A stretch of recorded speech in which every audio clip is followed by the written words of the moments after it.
Le sport sur Télé 50, merci d'être avec nous. On va prendre les titres avant de commencer. En route vers le CHAN 2018, opération qualification à la phase finale, une mission qui passe par un résultat probant à domicile après le nul à Brazzaville. Objectif qualification à tout prix à Kinshasa. Les Léopards en sont conscients, ils se sont replongés au travail dans la concentration.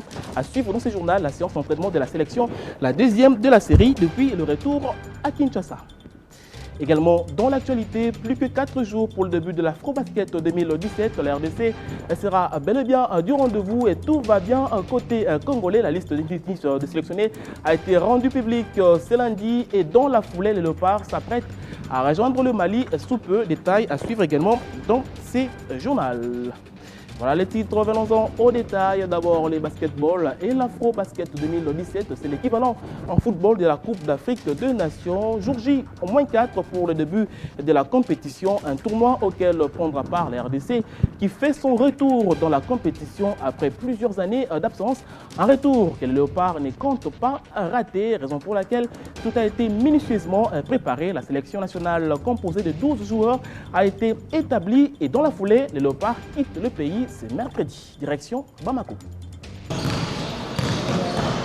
C'est une lourde tâche, au mieux une mission à accomplir le 18 août 2017 au palais Amadou Maïga de Bamako au Mali, où les Léopards d'Armes de la République démocratique du Congo devront affronter l'Égypte. Nous savons que nous allons devoir affronter des sélections très aguerries, mieux préparées peut-être que nous. Mais moi je pense que le plus important c'est que le groupe entier est tellement conscient de la responsabilité qui est la sienne. Cette confrontation donnera le go de l'Afro-Basket féminine Mali 2017 où les 11 meilleures nations de basketball de l'Afrique ont au rendez-vous et les RDC, deuxième nation la plus titrée sur le plan continental, compte y faire une bonne compétition. Mais attention, il y a le Sénégal devant. C'est le grand retour qui s'annonce et nous voulons c'est que ce retour soit marqué et nous nous sommes fixés comme objectif premièrement de passer ou d'atteindre l'étape de quart de finale. Et par la suite, nous verrons comment est-ce qu'on peut encore une fois envisager la suite de la compétition. C'est une sélection qui fait rêver, d'abord partant par son histoire et surtout par la notoriété qu'elle a vis-à-vis des autres sélections. Après plusieurs séances d'entraînement consacrées à la détection du talent, la partie technique a finalement procédé à la publication de la liste définitive 12 filles sur qui repose l'espoir de toute une nation. Nous savons déjà à quoi nous attendre. Et on ne vous promet pas trop, mais nous allons vous faire plaisir. Les Fauves quittent Kinshasa ce mercredi de la matinée, direction Bamako, avec l'optique d'atteindre le dernier carré, soit mieux faire que lors de la dernière participation qui remonte il y a longtemps. Et le pays d'Ibrahim Boubacar Keïta se présente comme la terre promise pour les RDC. Vous avez noté les programmes. Les Congolaises entreront en lice dès le vendredi 18 août face à un adversaire coriace, l'Égypte. Pour ce retour dans la compétition, les staffs techniques visent le dernier carré à la fédération. L'on salue le soutien tout azimut des Congolaises ainsi que des sponsors. On va écouter. Vous savez que ça fait un temps que nous n'avons pas participé aux Afro-Basket. Nous revenons. Vous pensez bien que nous revenons non pas pour simplement participer, mais vraiment pour compétir. Nous allons avec toutes les ambitions possibles pour cette compétition. C'est que jusqu'à cette heure-ci, on continue à se battre. On est certes déjà avancé, mais nous continuons à se battre pour que les athlètes puissent bénéficier de conditions très optimales pour bien compétir sur le terrain. Et nous espérons que ça va aller d'ici mercredi. Les 12 meilleures équipes d'Afrique qui vont compétir, mais nous allons faire en sorte qu'on nous voie que nous ne sommes pas qualifiés à cette phase finale pour rien. Et les primes de basketteuses, c'est déjà prêt? Bon, je vous dis que nous sommes en train de faire en sorte que toutes les conditions soient mises en place pour qu'il n'y ait pas de problème. Et je pense qu'il n'y aura pas de problème. Disposition, autant du point de vue du gouvernement que nous remercions de nous avoir pris en charge pour cette compétition. Et la fédération aussi a dû recourir à un certain nombre de partenaires aussi, il faut le dire. Donc là, la fédération s'engage, s'est mis à disposition pour participer à cette compétition. 20 ans d'absence, ça faisait un peu trop. Voilà pourquoi les basketteurs congolais peuvent compter avec ces retours, surtout avec un soutien de taille. C'est lui du gouvernement congolais. Confirmation du ministre des Sports, Papi Nyango. Il n'est pas que ministre du football, il est également ministre du basketball. On écoute. Dès ma prise de fonction, j'ai pris l'engagement de me mobiliser pour que L'appui qu'apporte le gouvernement à notre équipe nationale football, le Léopard Football, bénéficie d'une extension à plusieurs autres disciplines. Et en première position, je plaçais le Léopard Basketball. Pourquoi? Les Léopards Basket Football ont fait le prestige et l'honneur de notre nation durant des années. Ici aujourd'hui, au-delà des impairs, des difficultés, que nous puissions replacer les activités de cette fédération sur une orbite qui rassure un avenir meilleur. À ce propos, je peux vous dire que bien de bonnes choses sont en train d'être apprêtées, en commençant déjà par notre attention au déploiement de cette fédération, au déploiement de nos léopards masculins également féminins. Donc soyez rassurés que autant nous sommes avec les léopards à football, autant nous accompagnons les léopards à basketball. Voilà, bien dit. Donc bonne chance aux Congolaises en partance pour le Mali. Venons-en au football. À présent, en route vers les CHAN 2018, opération qualification à la phase finale. Une mission qui passe par un résultat probant à domicile après le nul à Brazzaville. Objectif qualification à tout prix à Kinshasa. Les Léopards en sont conscients et des retours au pays, ils se sont vite replongés au travail dans la concentration. Ce lundi, c'était la deuxième séance d'entraînement à Kinshasa. Les joueurs ont été soumis à des séances plus spécifiques devant le but et une dose d'amélioration du dernier geste, ce qui a été le point faible des Léopards à Brazzaville. Doudoumbala était présent.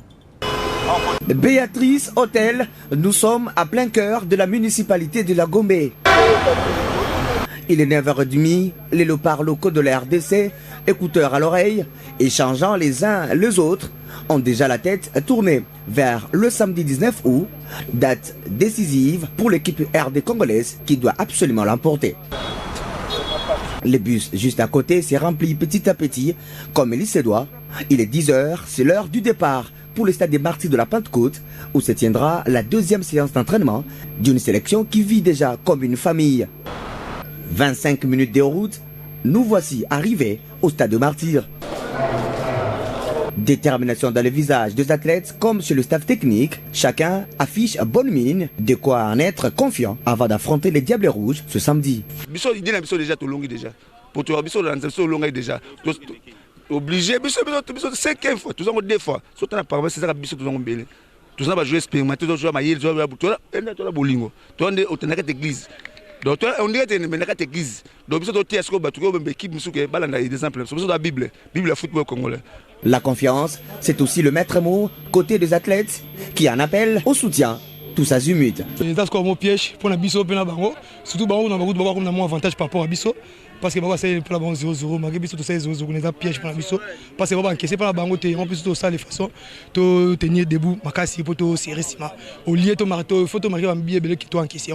La séance de ce lundi, axée sur le pressing devant le but et la précision dans le dernier geste, donne satisfaction et conviction totale pour une équipe qui doit absolument s'imposer pour se qualifier au 5e CHAN. Ce samedi, les léopards locaux de la RDC n'ont pas d'autre alternative que celle de l'emporter pour se frayer le chemin du Kenya et aller défendre valablement les titres acquis en 2016 au Rwanda. Oui, la pleine confiance chez tous les joueurs. Pareil, dans le staff technique, Mouni Zaïra s'est montré rassurant et surtout positif. Il a invité le public sportif congolais au soutien massif ce week-end. On l'écoute.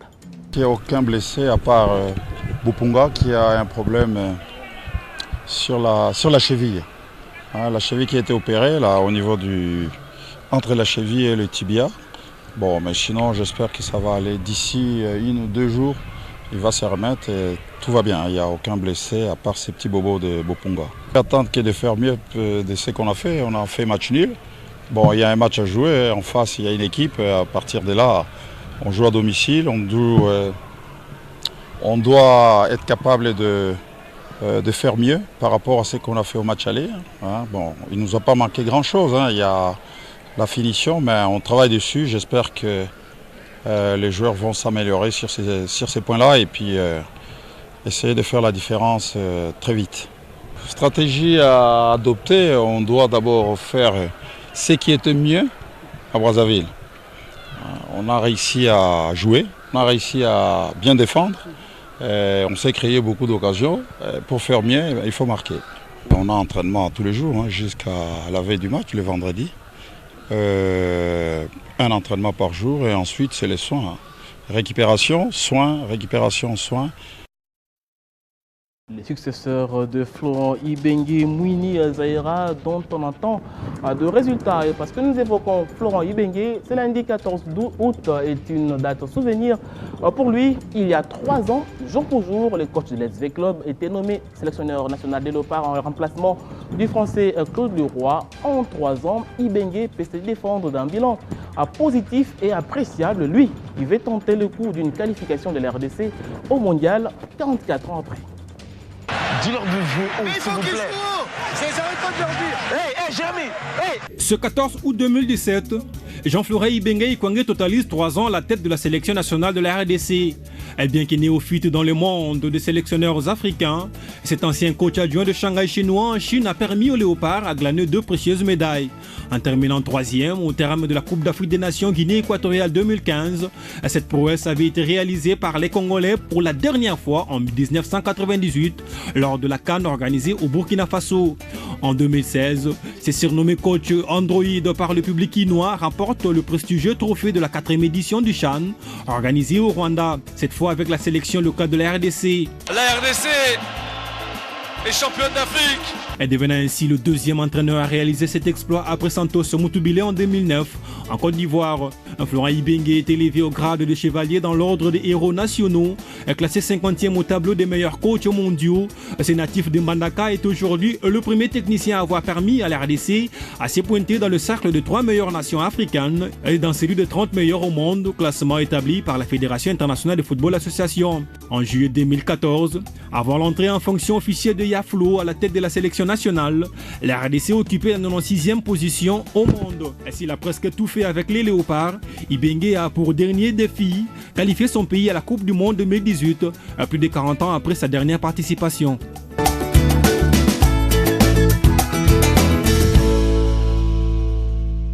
Un parcours respectueux pour le coach Florent Ibenge. Félicitations à vous, coach. Et voilà tout pour ce journal. Merci de l'avoir suivi. Rendez-vous mercredi pour un nouveau numéro. Bonne suite des programmes sur Télé 50. À très bientôt.